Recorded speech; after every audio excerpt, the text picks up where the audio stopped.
going back to that earlier thing about her painting, that's a dramatic turn of events. You all of a sudden you don't hear anything about it for a long time, for a couple of chapters at least, and then suddenly it has tanked, and now she feels like it's been a disappointing thing, her going back to painting. I don't know.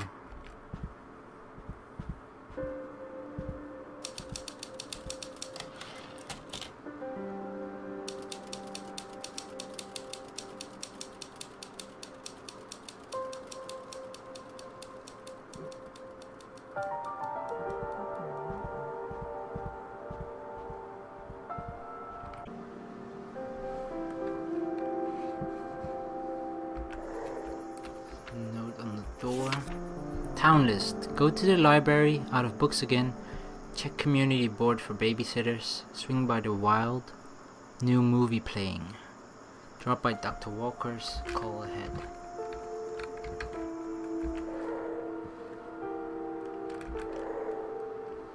As a family thing, I kind of like the idea of having all these notes of what to do. Kind of gives you a sense of purpose rather than just riffing it every single day, I suppose. Ah, this again. That's just what they're having for dinner. Is Dad typing? Oh, with a bottle of booze. Oh no, Daddy. Bad Daddy. There's nothing in here.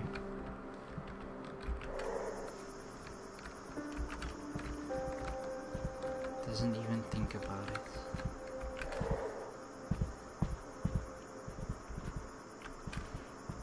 Making the stress worse, not better.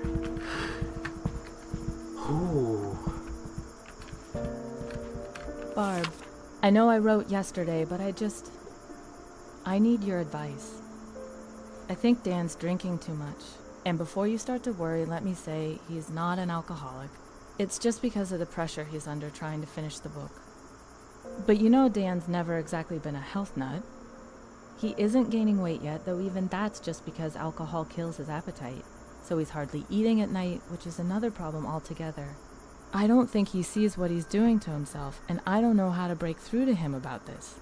Sometimes I just want to say it's not like I have to get drunk to paint, but I know that's not the most mature way to handle it. Sorry for dumping all this on you. I just wanted to get it off my chest. Do you have any advice about how to talk to him? Yours, Linda. God, this sucks. This is another problem that perhaps even a lot of families face, where just alcohol tearing a family apart, even though it's kind of in the early stages here and probably not as big as a problem as it might be for some other people.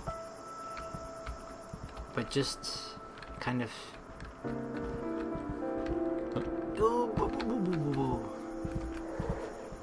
of what it can do. He made an official knight of the Pillow Fort. What an honor. Oh, he made you.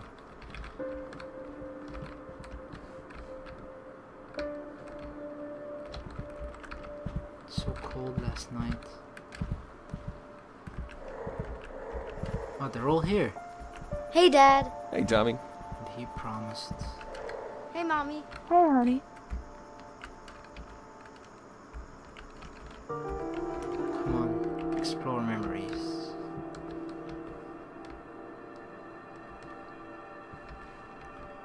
Seriously, this family, they sit at the strangest places ever. They have chairs here and everywhere. No, let's just sit on the ground here. I think the rough draft was just enough to keep Paul off me a little longer. I hated sending it to him like that, but it was way better than sending nothing. At least I can prove I was working, that things are moving forward. He seemed to like the ideas that were there, though of course he had a lot of feedback. Fair enough. It was a rough draft, and I can't imagine the hell I would have caught if I'd sent him an empty envelope. With everything, it always seems like he's kind of writing for this Paul guy, for his agent, to kind of keep him off his back, rather than him just feeding off of the inspiration that he gets and putting that into words. It always feels like he kind of, I have to give him something, and then he writes, instead of just, I have this idea, and then he writes. That's kind of what it feels like to me. 1 out of 2 memories only.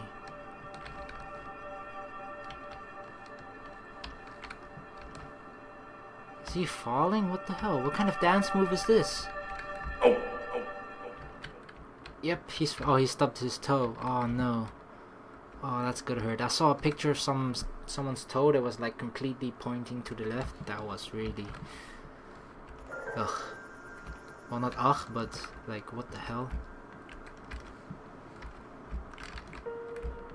Explore her memories. I'm fine. Oh, he's drinking. Why don't you stop at 2? I'm fine.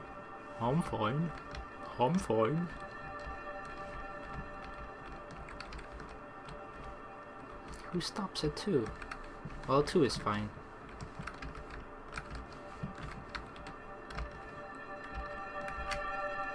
Just got back from the show, if you can even call it that. I didn't sell a single piece, which isn't a surprise given the turnout. I know Dan had other things on his mind, but I told him how important it was to me. It was such a good opportunity to figure out what I want to do when we get back home, too. But I can't make up my mind based on such a half-hearted exhibit. Was that Dan's way of telling me he's not ready for me to go back?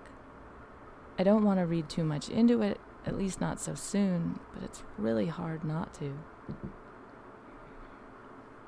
At least she's seeing it from that perspective rather than him not supporting her.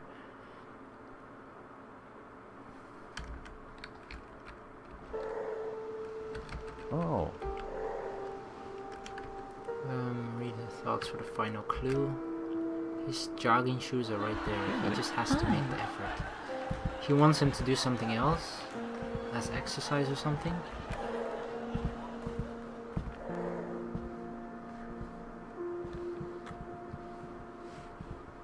There's another note here. Trash bags, aspirin, salad dressing, beer, case, popcorn, Ogburn, bread.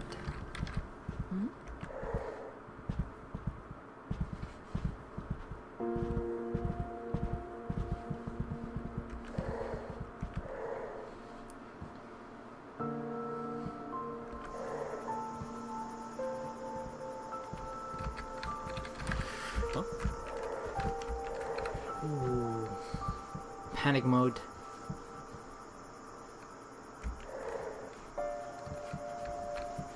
If he uses that Hemingway quote one more time, pretty much every night he's either super focused on his novel or too drunk for us to spend a regular night together. That used to be our time. We would put Tommy down for the night, have a glass of wine, 2 at the most, and talk about our days or maybe listen to a record. Now, I'm lucky to get 1 night a week where he's sober and not writing. Most nights he has a bourbon. No, wait. Make that 4. And I read in bed until I fall asleep.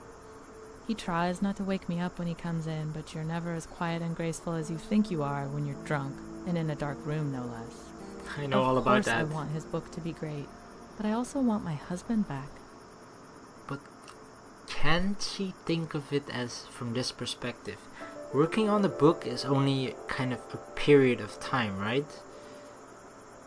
When then after he would... I'm not saying like he should neglect his wife during that period completely, but I feel like if he, at time when you're writing a book, you would put your emphasis on that, or your main focus, and then putting your relationship a bit on the back burner, and then later you can switch it up, you know? When he's done writing the book, he can be this great husband again. I don't know.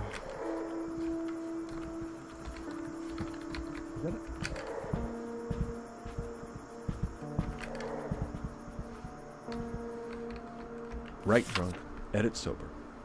Apparently Hemingway said that. Or maybe someone else did. It doesn't matter because it's true. To write, you have to be fearless. You have to make choices and plow forward. Surprise the reader. Surprise yourself. Make something that matters, not something safe. What does drinking do? It suppresses inhibitions. Yeah, there are typos, but that's what copy editors are for, and it's not like I'm drinking all day. I'm fixing most of this stuff myself each morning. Or early afternoon, I guess. I'm not stumbling around drunk all day and pissing myself. I'm trying to create something they'll remember me by. No one can imagine how stressful it is unless they've tried it. The pressure's so bad I just want to give up sometimes. On those nights, a drink is the only way to turn my mind off and get some sleep. And when the book is done, I'll dial it back. I can understand kind of what he goes through. Because I am in social situations, I guess I'm kind of, especially at the beginning, I'm kind of an awkward person, whereas I would be very quiet if I'm not familiar with a certain person or something. I would usually be rather quiet, and I would only be very myself with people that I really, really know, so I kind of have to open up. It takes time for me to open up, I guess. And it's kind of in this, and not like saying that obviously alcohol helps with that opening up stage or thingy, but I feel like if you have to, what he's doing right now, that if you're not very good at something when you're not drunk, or let me say it like this, if you have to drink for it to be good or interesting, maybe it doesn't seem very natural then, because it then comes from the alcohol, doesn't it, and not from yourself. I don't know.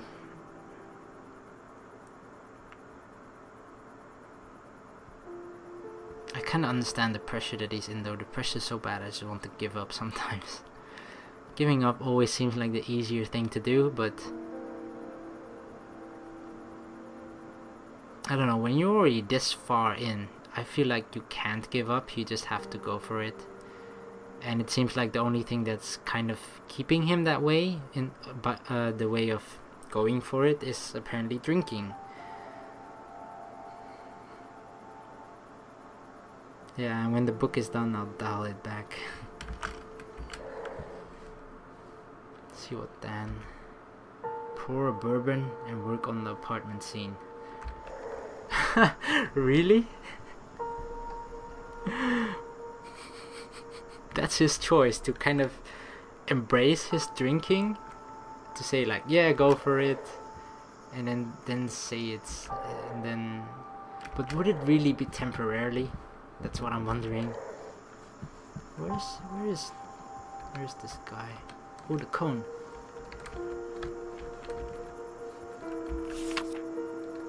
His dad lying in bed drunk. Where's Tommy? We haven't seen Tommy in this entire chapter, I think. Oh, there he is. Why Daddy stayed in bed. That's kind of the thing as well, where your child sees it every day, I suppose.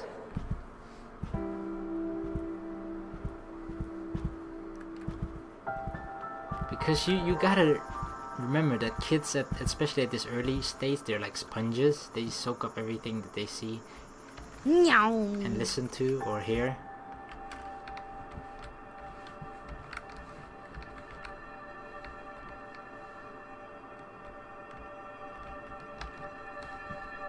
But he promised. If he doesn't do it, I'll help you, honey. Aww. Is it because of the drinking? Bad daddy.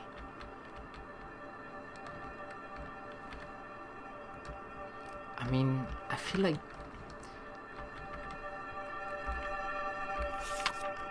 Aww.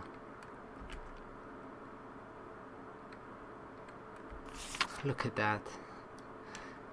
Finally a happy painting or drawing of him and his dad. No.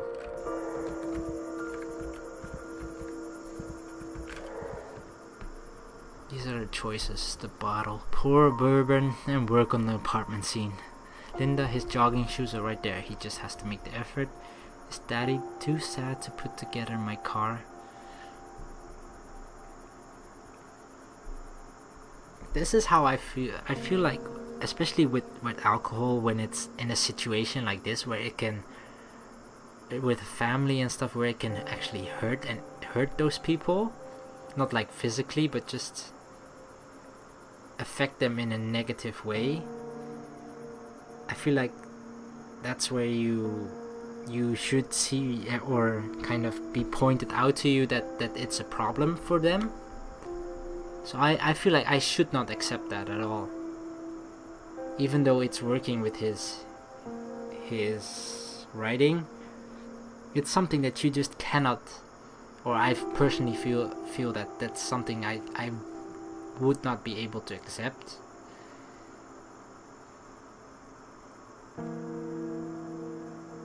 So we're gonna go with Linda and Tommy for this one. His jogging shoes are right there. She just wants him to do something else, I suppose, for I don't know, to keep his juices flowing. I don't know, to keep his mind of drinking. I don't know. His jogging shoes are right there. Just make the effort. Is Daddy too sad to put together my car? I think I'm just gonna side with Linda. She's trying to look for alternatives for him, which I can agree with. And is Daddy too sad to put together my car? I don't know what even happened to it. Alright, we'll go with Linda. Is it in their running shoes? Yep, it's time to run, buddy.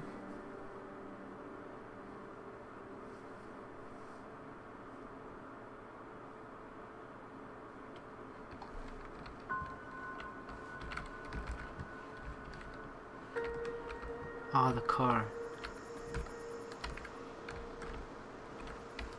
Where they're usually letters or something. Here it is. Diary of K. Williams, May 19th, 1952. Oh my god, I have decided, and I am sure of my decision. I do not know which is right or wrong, only that my choice is my own. It took 3 days alone, letting whatever calming influences here, for I am sure there is something, guide my thoughts. I thought about Jay, and I talked with Jay in my mind, and I know this is right. I cannot think about the path not taken, only the one ahead. What? I cannot think about the path not taken, only the one ahead. That means she's not gonna do it, right? The path not taken. I don't know. I got chills there for a minute when she said, like, I've decided. Oh god, eerie stuff. Alright, the car. Seriously, no booze for you, dude? Oh, whisper. Forgot it again.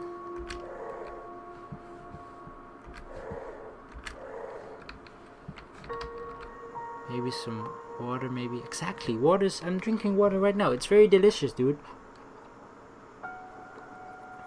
And see, it's affecting her in a negative way, where she's like waking her up at the middle of the night and everything. I'm with you on this one, Linda.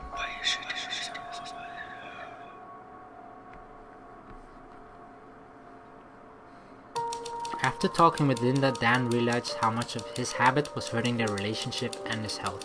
He started jogging every morning and quickly found that runner's high wasn't a myth. Within a week, he was setting an alarm to get up early so he could run to the beach before breakfast, and while he would sometimes miss the raw energy of reckless riding, he would have missed his nights with Linda even more. When Dan still hadn't put the pedal car together, Linda stepped in and began working on it with Tommy. Dan heard them, felt a pang of shame about his regular hangovers, and came down to join in. They completed the project as a family, and although Tommy was hurt that it had taken for so long for his dad to help, he was happy to finally have his toy. Well, it's kind of a family experience, doing it together. Dan put all of the alcohol back in the kitchen cabinet and promised to stay dry on working days, but he had a hard time focusing while he adjusted to riding sober again. He spent a couple of evenings staring at a blank piece of paper, and he never told anyone how hard it is to not sneak to the kitchen for a drink those first few nights.